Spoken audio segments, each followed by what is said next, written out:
Hello બાળ દોસ્તો, એડ્યુકટેકનો ચેનલમાં આપનું સ્વાગત છે. આજે આપણે શીખીશું ધોરણ 2 વિષય ગુજરાતી પ્રજ્ઞા એકમ 19 દલો તરવાડી. એકમ 19માં આપણે સ્વાધ્યાય પોથીમાં કઈ રીતે લખવું તથા તેમાં આવતી પ્રવૃત્તિઓ વિશે જાણીશું. આ વિડીયોને આધારે તમે સ્વાધ્યાય પોથી સરળતાથી લખી શકશો. તો ચાલો શીખીએ એકમ 19 દલો તરવાડી.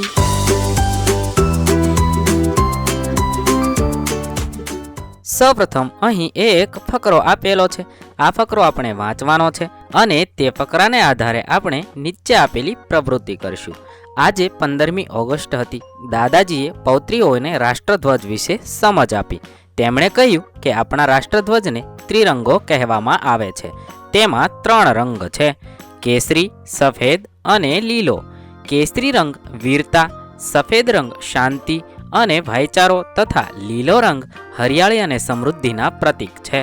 સફેદ રંગમાં અશોક ચક્ર આપણને સતત ગતિ અને વિકાસનો સંદેશો આપે છે.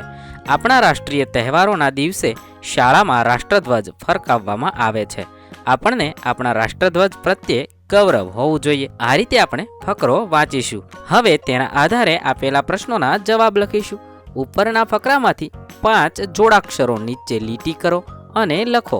તમારે ફકરાની અંદર જોડાક્ષરો શોધવાના છે, ત્યાં નીચે લીટી કરવાની છે અને અહીં લખવાના છે. તો ચાલો આપણે જોડાક્ષર લખીએ. ઓગસ્ટ, રાષ્ટ્રધ્વજ, ત્રિરંગો, સમૃદ્ધિ અને રાષ્ટ્રીય. આ 5 જોડાક્ષરો છે, તેને નીચે લીટી કરીશું અને અહીં લખીશું. ઉપરના ફકરામાંથી રંગોના નામ શોધીને લખો. ફકરો વાંચવાનો છે અને તેની અંદર જ્યાં રંગોના નામ હોય તે શોધી અને લખવાના છે. તો ઉપરના ફકરામાં કેસરી, સફેદ અને લીલા રંગ વિશે માહિતી આપેલી છે. હવે ઉદાહરણ પ્રમાણે નો, ની, નું, ના ખાલી જગ્યામાં પૂરી અને વાંચવાનું છે. ઉદાહરણ તરીકે મોહનની બકરી ચરે છે.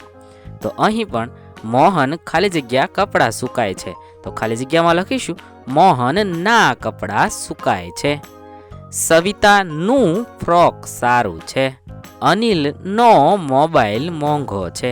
આ રીતે આપણે યોગ્ય જગ્યાએ નો, ની કે નું લખીશું. હવે એ વાક્યો ફરીથી લખીશું. મોહનના કપડાં સુકાય છે. સવિતાનું ફ્રોક સારું છે. અનિલનો મોબાઈલ મોંઘો છે. આ રીતે આપણે ફરીવાર લખીશું. હવે ઉદાહરણ મુજબ શબ્દ બનાવો.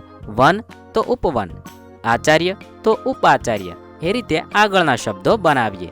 સાગર તો ઉપસાગર, નામ તો ઉપનામ, ગ્રહ તો ઉપગ્રહ, ખંડ તો ઉપખંડ, વસ્ત્ર તો ઉપવસ્ત્ર.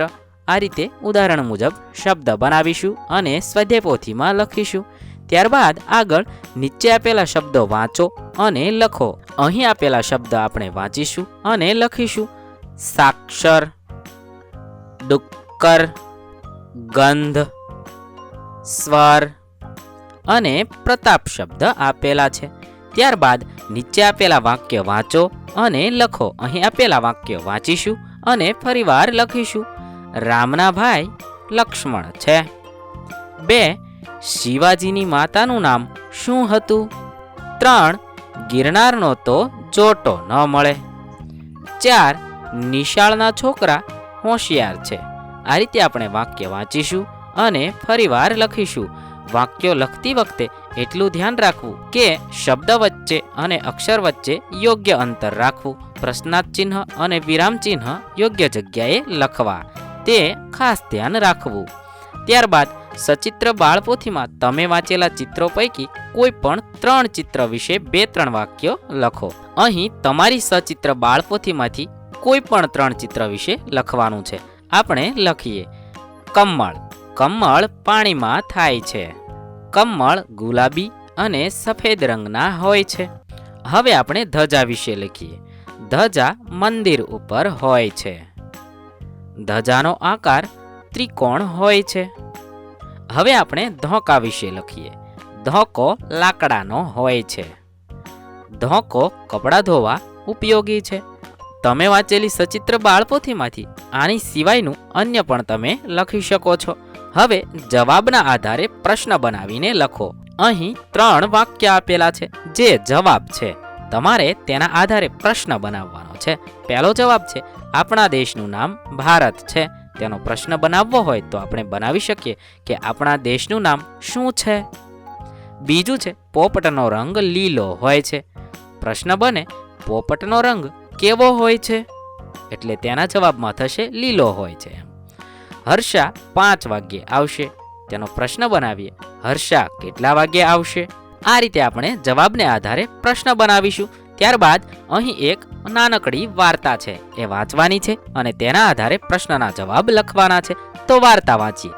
2 કાચબાઓ નદી કાંઠે રમતા હતા. ત્યારે એક રીંછે તેમને જોઈ લીધા. રીંછ ખૂબ જ ભૂખ્યું હતું. તે તેમની તરફ દોડ્યું. રીંછને જોઈ કાચબાઓએ નદી તરફ ગબડવાનું શરૂ કર્યું અને પાણીમાં પહોંચી ગયા. રીંછ પણ કાચબાઓ પાછળ દોડ્યું. દોડતા દોડતા તેનું માથું એક પથ્થર સાથે પટકાયું. કાચબાઓ તો તરીને ચાલ્યા ગયા અને રીંછ પોતાનું માથું પકડીને બેસી રહ્યું.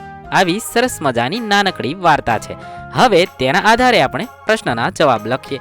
સાચા જવાબ પર અહીં આપણે ખરાની નિશાની કરવાની છે. પ્રશ્ન 1, રીંછ શું શોધતું હતું? તેના જવાબ માટે 3 ઓપ્શન આપેલા છે.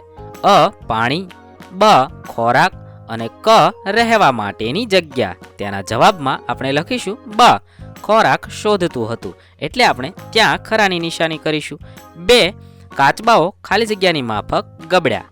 હવે તેના માટે 3 ઓપ્શન છે. અ ખોખાની માફક, બ બેટની માફક કે ક દડાની માફક. તો દડાની માફક જ ગબડ્યા કહેવાય, તો ત્યાં આપણે દડા લખીશું અને સાચાની નિશાની કરીશું. 3, અંતે રીંછ ખાલી જગ્યા થઈ ગયું હશે. અ ખુશ થઈ ગયું હશે, બ નિરાશ થઈ ગયું હશે, ક શાંત થઈ ગયું હશે. તો કાચબા તેમને હાથમાં ન આવતા તે નિરાશ થઈ ગયું હશે, તો આપણે બ સામે ખરાની નિશાની કરીશું. 4, ખરા કે ખોટાની નિશાની કરો. રીંછ કાચબાઓને પકડી શક્યું નહીં. સાચું કે ખોટું? હા, તેમને પકડી શક્યું ન હતું, તેથી આપણે ખરાની નિશાની કરીશું. આ રીતે આપણે પ્રશ્નના જવાબ લખીશું. ત્યારબાદ ચિત્રના આધારે વાક્ય લખો. અહીં એક મેળાનું ચિત્ર છે. હવે તેના આધારે આપણે વાક્ય લખવાના છે. આ મેળાનું ચિત્ર છે. મેળામાં ચકડોળ છે. સર્કસનો એક તંબુ દેખાય છે. ફુગ્ગાવાળો રંગબેરંગી ફુગ્ગા વેચે છે. મેળામાં રમકડાની દુકાનો છે. તંબુ પાસે એક ભિખારી બેઠો છે. એક છોકરો અને છોકરી ફુગ્ગા લે છે. આ રીતે આપણે ચિત્રને આધારે વાક્ય લખીશું. આ સિવાય તમે બીજા વાક્યો પણ લખી શકો છો. ત્યારબાદ સમાનાર્થી શબ્દની નીચે લીટી કરો. અહીં સવાર શબ્દ આપેલો છે, તેનો સમાનાર્થી પ્રભાત થશે, તો તેની નીચે લીટી કરેલી છે. એવી રીતે બીજો સમાનાર્થી શબ્દ છે નભ, તેનો સમાનાર્થી થશે આકાશ. 3, સફેદ, તેનો સમાનાર્થી શબ્દ થશે ધોળું. ત્યારબાદ સાચું, તેનો સમાનાર્થી શબ્દ થશે ખરું. આ રીતે આપણે સમાનાર્થી શબ્દ શોધીશું અને તેની નીચે લીટી કરીશું. હવે યોગ્ય શબ્દ વડે ખાલી જગ્યા પૂરો. અહીં શું, ક્યાં, કોણ, ક્યારે, કઈ વગેરે જેવા શબ્દો આવશે. તે દ્વારા આપણે ખાલી જગ્યા પૂરીએ. 1, સૂર્ય ખાલી જગ્યા દિશામાં ઉગે છે, તો ત્યાં આપણે લખી શકીએ કઈ દિશામાં ઉગે છે. 2, પ્રિયા ખાલી જગ્યા આવશે. પ્રિયા ક્યારે આવશે. 3, દીક્ષિત ખાલી જગ્યા જાય છે. દીક્ષિત ક્યાં જાય છે. 4, અરુણા ખાલી જગ્યા કરે છે. અરુણા શું કરે છે. 5, આ ઘરમાં ખાલી જગ્યા રહે છે. આ ઘરમાં કોણ રહે છે. આ રીતે આપણે યોગ્ય શબ્દ મૂકી અને ખાલી જગ્યા પૂરીશું અને તમે પણ તમારી સ્વાધ્યાય પોથીમાં આ રીતે ખાલી જગ્યા પૂરશો. ત્યારબાદ ફકરો વાંચીને જવાબ લખો. અહીં એક નાનકડો ફકરો આપેલો છે. એ ફકરો વાંચી અને પ્રશ્નના જવાબ લખવાના છે. પાંડવો 5 ભાઈઓ હતા. એમની માતાનું નામ કુંતી. એમના પિતા પાંડુ રાજા. પાંડવો બહુ સંપીલા હતા. ભીમની પાસે ગદા હતી અને અર્જુન પાસે ધનુષ્ય હતું. હવે આપણે તેના આધારે પ્રશ્નોના જવાબ લખીએ. 1, પાંડવો કેટલા ભાઈઓ હતા? તો ખાનામાં લખેલું છે 5. 2, પાંડવોની માતાનું નામ કુંતી. 3, પાંડવોના પિતાનું નામ પાંડુ રાજા. 4 પાંડવો કેવા હતા? સંપીલા હતા. 5 ભીમ પાસે શું હતું? ગદા હતી. 6 કોની પાસે ધનુષ્ય હતું? તો અર્જુન પાસે ધનુષ્ય હતું. આ રીતે આપણે એક એક શબ્દમાં જવાબ લખીશું. હવે લખો. અહીં પહેલું ચિત્ર છોકરી હસે છે એટલે ત્યાં લખ્યું હસવું. ત્યારબાદ છોકરો તરે છે તો ત્યાં લખીએ તરવું. ત્યારબાદ કાળું. સામે સફેદ છે તો ધોળું. ત્યારબાદ છોકરી રડે છે તો રડવું. ત્યારબાદ છોકરો ડૂબે છે તો ડૂબવું. આ રીતે આપણે યોગ્ય ખાનાની અંદર યોગ્ય શબ્દ લખીશું. હવે આપણે જોડવાના છે, જેમાં વિરોધી શબ્દ આપેલા છે. હસવું તો રડવું એ રીતે જોડેલું છે. બાકીના શબ્દ આપણે જોડવાના છે. સવાર તો સાંજ. હસવું તો રડવું જોડેલું છે. ત્યારબાદ તરવું તો ડૂબવું. મોડું તો વહેલું. કાળું તો ધોળું. આ રીતે વિરોધી શબ્દ જોડીશું. ત્યારબાદ એક ચિત્ર આપેલું છે અને આ ચિત્રને આધારે આપણે 4-5 વાક્ય લખવાના છે. આ એક કુદરતી દ્રશ્યનું ચિત્ર છે. નદીમાં હંસ તરે છે. આકાશમાં સૂર્ય પ્રકાશે છે. ડુંગર વચ્ચેથી નદી વહે છે. નદી કિનારે એક નાળિયેરી છે. નદીમાં કમળ ખીલેલું છે. નદી કિનારે 2 ઘર છે. આ રીતે આપણે ચિત્ર વિશે વાક્યો લખીશું. તમે બીજા વાક્ય પણ લખી શકો છો, જેમ કે આકાશમાં વાદળા દેખાય છે, દૂર 2 ડુંગર દેખાય છે. આવા વાક્યો પણ તમે લખી શકો છો. હવે નો, ની, નું, નામાંથી યોગ્ય શબ્દ લખી અને ખાલી જગ્યા પૂરવાની છે. 1 ગાંધીજીનું નામ મોહનદાસ ગાંધી છે.